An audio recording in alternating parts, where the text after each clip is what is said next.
All right, guys, how's it going? Today we're going to talk about what you should throw, what I would throw in water temp that's 40 degrees. So, if it's 39, 38, if it's 42, 44, 45, I mean, if it's in the mid to high 30s or the low to mid 40s, this is generally going to apply.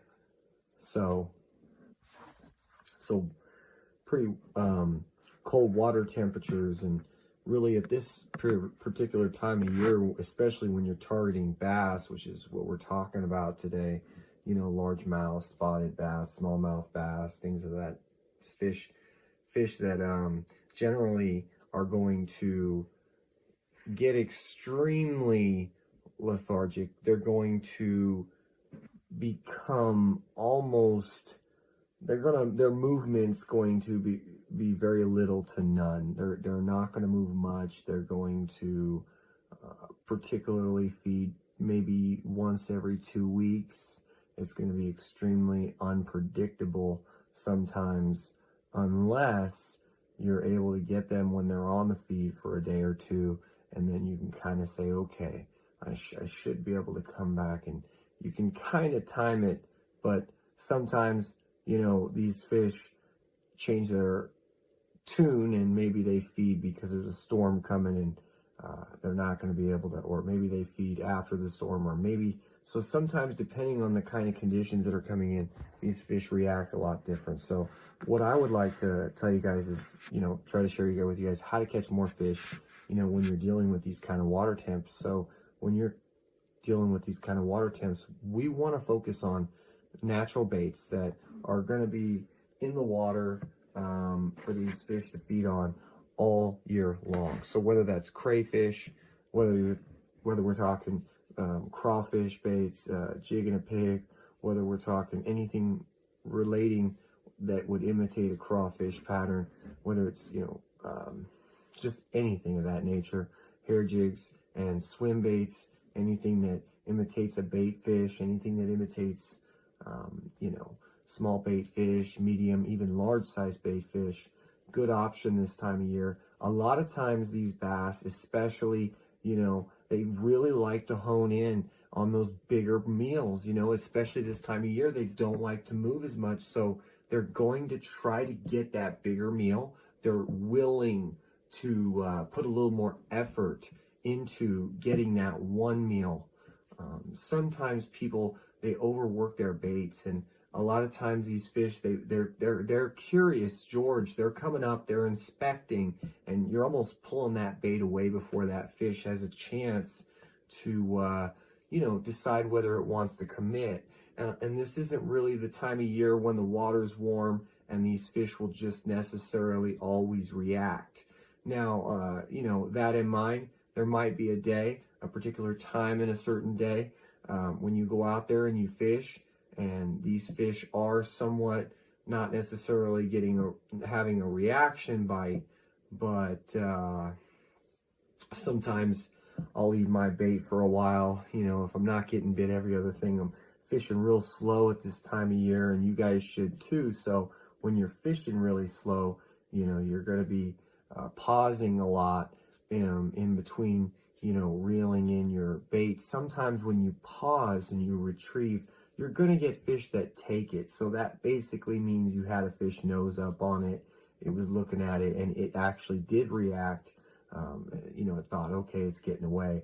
But I noticed that if you actually retrieve, your baits, particularly too fast or too slow, sometimes you can't get that to happen on those same days. So it's really finicky, but for the most part, these fish are sluggish.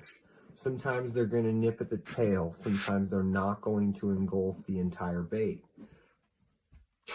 Sometimes they're going to play with it. Let them take it, and then set the hook. You're going to miss a lot of fish because these fish just don't commit as much this time of year. They're more finicky, and they don't move very far for the bait. So if you guys are, if you're not very close to where the fish are, your chances are not very good. They're not going to go 20 feet for your bait. They're not going to move that far.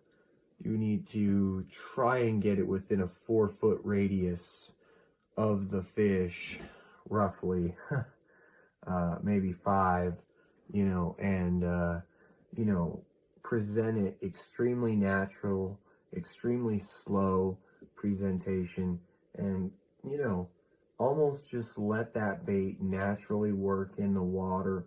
Now, certain trailers are always, going to outperform on a jig and a pig over others.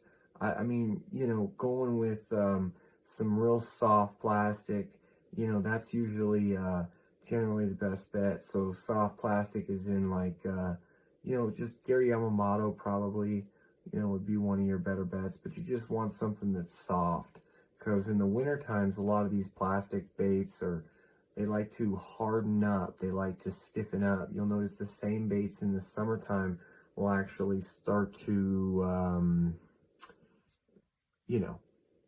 loosen up. So stiffen up in the winter, loosen up in the summer, get a lot more, they just seem to bend a lot more, and they're much more, I'm trying to think of the word, but the action on them is incredibly, it's incredible in the summer, and it's very subtle, in the winter. Whereas some of these companies, they make baits that they really don't work well in the winter. They're more of a summer bait, a post-spawn, a spring spawn, post-spawn type of they're good in the reaction, but what you're looking to do in the winter is actually entice these fish with a natural presentation, not with a reaction. So you're generally not, unless you're spooning, you're not jigging anything. And, hair jigs, you can pop them around and crawl them, but nothing really looks too natural when you're overworking it.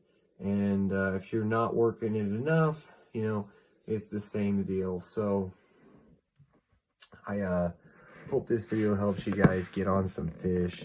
Fish on, guys. Stay tuned, tight lines, and keep on keeping on. We're going to make some more videos, and you guys keep on following. Thanks for watching.